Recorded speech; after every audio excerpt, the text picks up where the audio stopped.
Hello YouTube! L'installation des corniches dans notre salon, c'était une belle avancée et en même temps c'était qu'une toute petite étape de toutes les choses qui va nous rester à faire dans cette pièce. Il va falloir qu'on installe les portes de l'espace bureau, ce qui nous permettra ensuite de positionner les plinthes et du coup tout le reste des moulures et des baguettes dans cette pièce. Là, déjà, avec les corniches en place, on va pouvoir installer la magnifique rosace qu'on a choisi depuis des années à ce stade et que j'ai trop hâte de positionner à son emplacement définitif.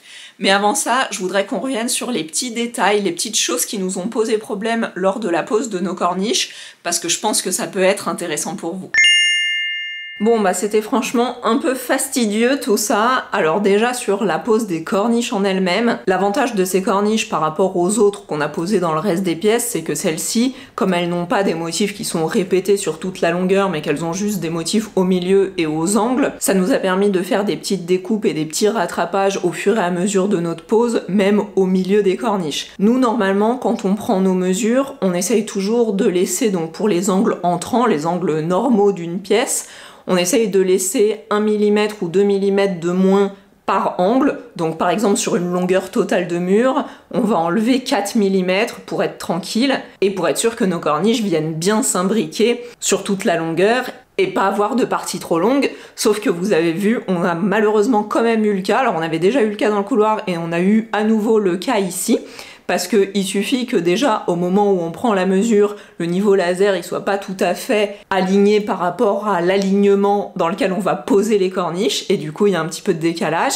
Et aussi, ben forcément, si le mur n'est pas totalement droit, et ben la corniche, elle va plus ou moins suivre la non-droiture du mur, et donc ça risque d'être décalé aussi de quelques millimètres à cause de ça. Donc au final, ce que je recommande, c'est de prendre encore un petit peu plus, peut-être 3 mm par angle rentrant. Enfin, en tout cas, si vous travaillez sur des murs anciens qui sont pas complètement parfaits, parce que le truc, c'est que une fois qu'on vient poser, c'est franchement la galère de devoir redécouper, parce que souvent on a déjà mis de la colle derrière les moulures et donc il faut tout retirer. D'ailleurs, je vous rassure, à ce niveau-là, nous quand on retire la colle, on la réutilise sur la moulure qu'on va poser par la suite, et comme ça évite de perdre de la colle, parce que vu le prix que ça coûte, hein, c'est pas négligeable. Sauf qu'il faut quand même se dépêcher parce que ça sèche relativement vite. L'autre point que je voulais aborder par rapport à ces corniches spécifiquement, c'est que du coup, comme je vous l'ai dit 15 milliards de fois, comme le motif il est au milieu de la corniche, en fait nous ce qu'on avait décidé c'était du coup de le mettre évidemment au milieu de la longueur totale du mur, ce qui veut dire que quand on a eu des petits décalages sur les premiers murs, on a été obligé de recouper par exemple 5 mm d'un côté et 5 mm de l'autre pour être sûr d'avoir le motif qui reste au milieu malgré le fait qu'on doive redécouper certaines choses. Et en fait, au fur et à mesure de la pose, on s'est aperçu que choisir le milieu par rapport à la longueur totale du mur, c'était pas forcément ce qu'il y avait de mieux, parce que par rapport aux éléments architecturaux déjà existants dans la pièce, du coup ça peut sembler décalé même si c'est au milieu. Je vous ai montré que ça a été le cas par rapport à nos fenêtres, que comme les fenêtres elles sont pas elles tout à fait symétriques par rapport au centre de la pièce, et du coup on a cette impression de décalage même si le motif était bien centré. Et de la même manière de l'autre côté au niveau de notre embrasure de porte, encore une fois l'embrasure elle est pas forcément parfaitement bien centré par rapport à la globalité de la pièce, hein, puisque ça a été des choses qui ont été trafiquées après la construction du bâtiment. Et donc notre motif, il tombait pas non plus bien au milieu de l'embrasure, on avait encore un petit décalage qui était pas visuellement très joli à l'œil. Donc nous, comme on avait de toute façon des parties à recouper, ce qu'on a fait c'est qu'au lieu de recouper moitié-moitié de chaque côté du motif, on a recoupé 1 cm par exemple si on devait enlever 1 cm, et comme ça on a pu légèrement décaler le motif. Donc on a fait ça côté fenêtre et on a fait ça aussi côté d'embrasure pour que d'une vision générale d'ensemble, on ait quand même l'impression que ce soit au milieu, non seulement vis-à-vis de la globalité de la pièce, mais aussi vis-à-vis de ces petits éléments architecturaux. Et au final, c'est vrai que quand on est face à la pièce, on se rend pas compte que les motifs sont pas tout à fait face à face les uns vis-à-vis des autres, et c'est ce dont on avait peur au départ, et c'est pour ça qu'on avait fait ça comme ça. Mais si c'était à refaire, et qu'on n'avait pas tout découpé en avance, et du coup, on ferait plutôt ça comme ça, d'aligner vis-à-vis des éléments architecturaux, à condition évidemment qu'ils soient quand même globalement centrés dans la pièce, parce que bien sûr si on avait vu l'embrasure complètement côté cuisine, ça aurait été un petit peu bizarre. Je voulais aussi vous faire un petit retour vis-à-vis donc de la colle à joint au rack. Alors vous voyez, on est quelques jours plus tard, 2 ou 3 jours plus tard, et j'ai encore de la colle plein les mains. Donc je ne sais pas comment faire pour travailler cette colle sans en avoir partout, parce que le problème c'est que je peux pas faire ça avec des gants, parce qu'autant vous dire que les gants ils seront complètement inutilisables après l'utilisation. fabrication. Et puis surtout, je trouve que c'est important d'avoir la sensation de toucher pour justement venir mettre le produit parfaitement aligné avec les deux jointures de chaque corniche pour que la jonction soit le plus possible invisible et qu'on n'ait pas trop de travail de reconstitution après pour éviter de voir les jointures. Et j'ai eu beau tout nettoyer à l'acétone après mon passage, il y a encore des endroits qui sont un petit peu brillants sur les moulures où on voit qu'il y a eu du produit. Donc j'espère que ça gênera pas au moment de la phase de peinture et que ça va pas empêcher l'adhérence. Le fait que les corniches soient maintenant en place, ça nous a permis de débloquer la prochaine étape qui va être la pose de la rosace. La rosace qu'on va mettre au plafond du salon, c'est celle-ci. Oh, elle est tellement grande, elle rentre même pas dans l'écran. Donc je sais plus exactement quel numéro c'était, quelle référence, mais de toute façon vous retrouverez ça dans la description. Donc il va falloir qu'on fasse comme toutes les autres rosaces qu'on a déjà posées, c'est-à-dire venir percer ici au milieu, installer un petit crochet au plafond pour avoir de quoi suspendre un luminaire, installer le tout, tac, coller et peut-être clouer, parce que celle-ci elle est quand même grosse, peut-être donc la clouer au plafond. Et puis je suis en train de me dire que je sais pas si dans cette pièce on avait pris en compte le fait qu'on allait faire un petit mini faux plafond de ce côté-là, côté de l'embrasure de la porte. Et donc si on a bien pensé à mettre notre luminaire au milieu par rapport à ce faux plafond-là, je vais remesurer pour être sûre.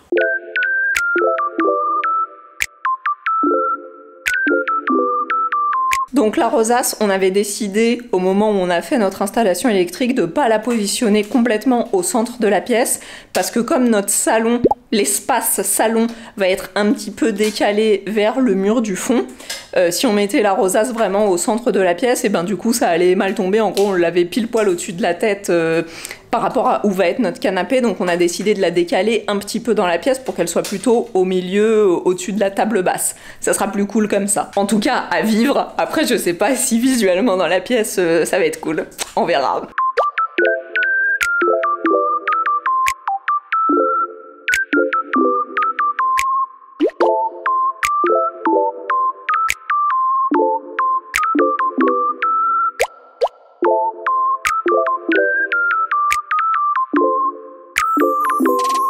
Bon comme on a coupé la lumière du salon, on est obligé de travailler à la ring light. Heureusement qu'elle éclaire bien cette petite.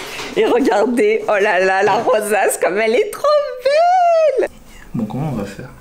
C'est trop beau. Comment on va faire?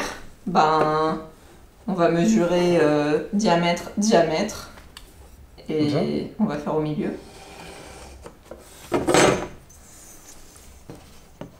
Exactement, mais il faut que tes deux mesures, ça et ça, ça fasse la même mesure. Je m'aligne.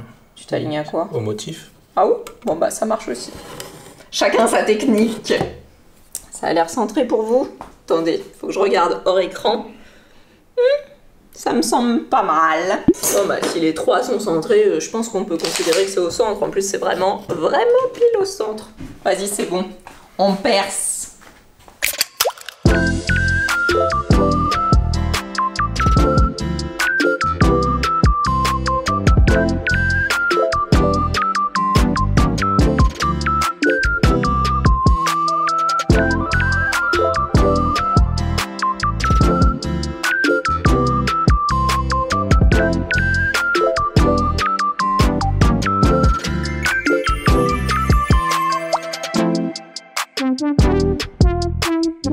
Donc vue d'ici, c'est franchement cool, hein. Ça c'est la vue que vous aviez.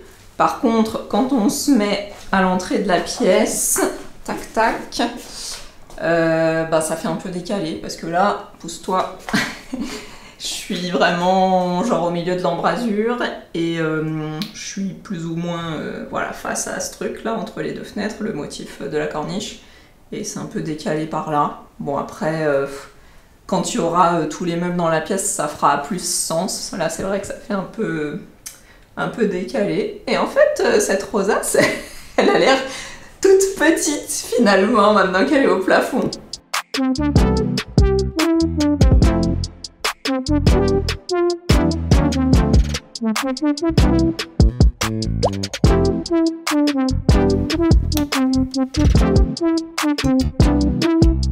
Pour l'espace bureau, on va venir installer des portes pour faire un bureau camouflé, exactement comme nos placards magiques. Donc je vous réexplique pas en détail la construction des portes, etc. parce que je l'ai déjà fait dans plein de vidéos que vous pouvez retrouver sur ma chaîne. Par contre, la différence ici, c'est que au lieu de faire des portes qui vont être incrustées dans le mur, mais où on aura donc le panneau fixe en haut et un panneau fixe en bas, ici on va pas faire de panneau fixe en bas parce qu'on a besoin que quand les portes s'ouvrent, on puisse passer nos pieds, passer une chaise pour venir s'asseoir sous un bureau. Et on n'a pas envie d'être gêné par une petite plaque qui va nous empêcher justement de passer nos pieds et de passer les pieds d'une chaise. Donc on a mesuré la longueur totale entre le sol jusqu'en haut au niveau de notre petit BA13, là où on a fait reposer nos corniches. Elles sont belles d'ailleurs, nos corniches. Hein. Et ce qu'on va tester cette fois, pour être sûr que nos deux portes soient exactement de la même taille, c'est qu'on va essayer de les découper en même temps.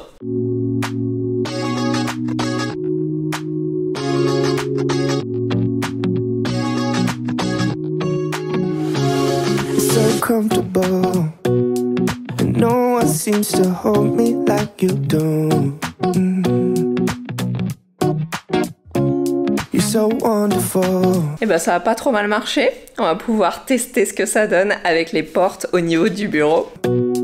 A star could never shine as bright as you. Donc maintenant qu'on sait qu'on est bon sur la découpe des portes, il faut qu'on essaye de réfléchir à comment on va venir intégrer nos tasseaux à l'intérieur, parce que contrairement aux autres placards qu'on a fait, ici comme l'intérieur c'est un bureau, on va avoir quelques petites contraintes. Déjà, on avait repéré notre emplacement du plateau pour le bureau aux alentours de 75 voire 80 cm. Donc nous du coup il sera plutôt à 80 cm depuis le sol. Donc c'est le niveau de notre trait de laser ici.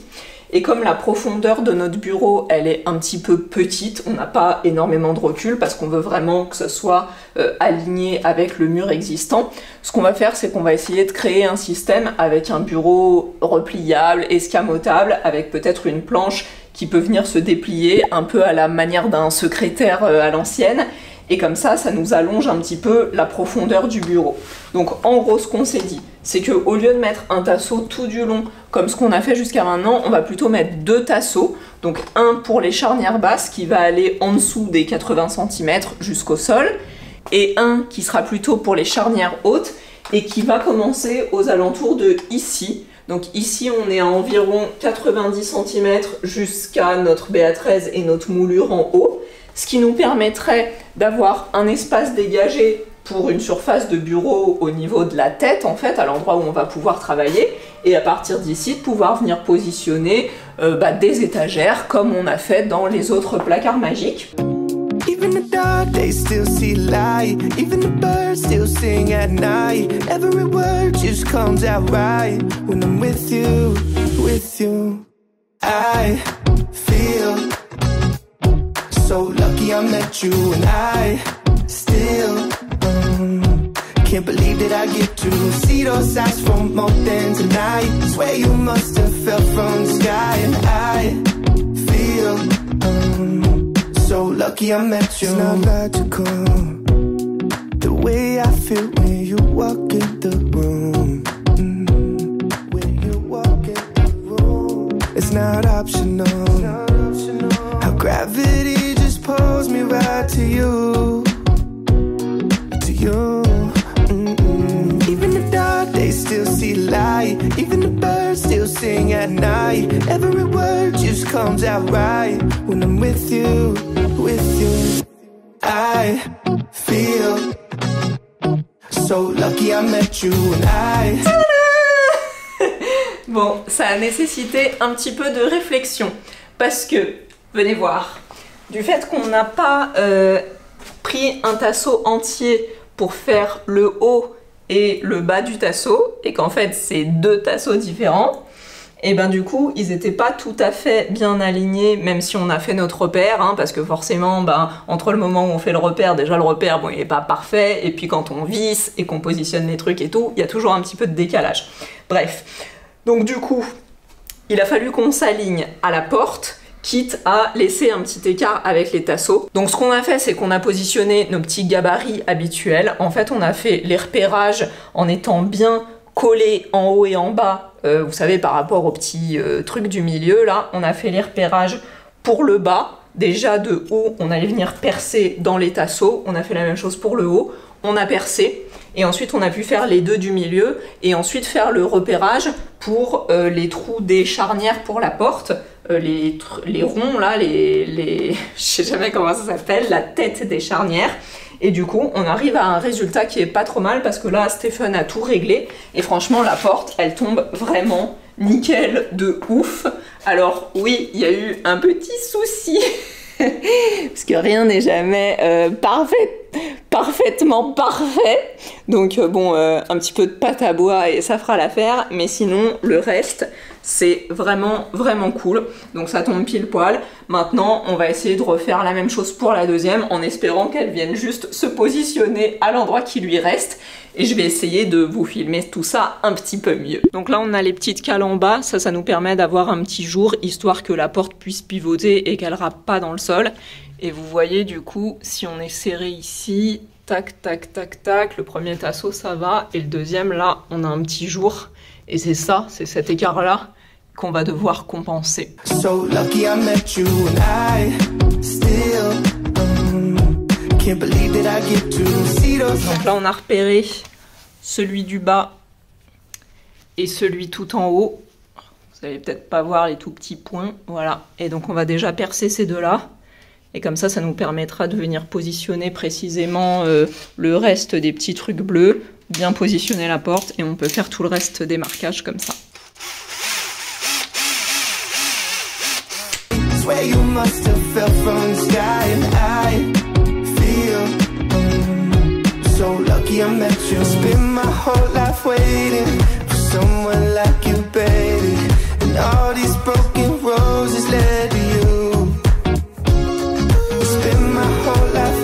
Vous avez vu, maintenant c'est devenu un expert, il se fatigue même plus à utiliser le gabarit de perçage.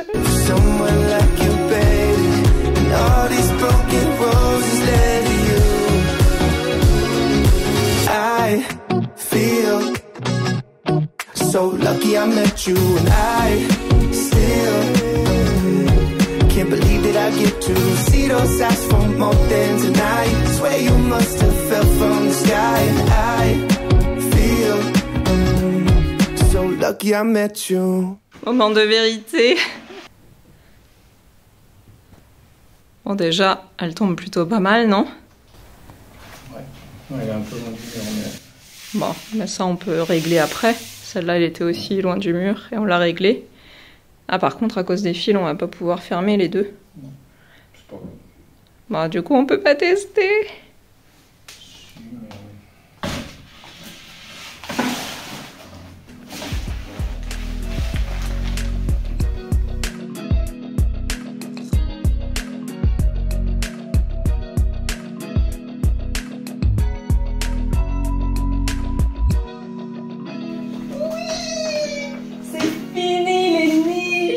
Maintenant, c'est tout droit. Donc maintenant, il va falloir qu'on trouve un moyen de faire passer ça quelque part. Et ça va être vraiment relou. Et c'est là où on se dit que l'électricité encastrée, ça aurait été un petit peu plus simple quand même. Parce que là, je pense qu'il va falloir qu'on découpe un genre de coin pour faire passer la plainte tac-tac à l'intérieur.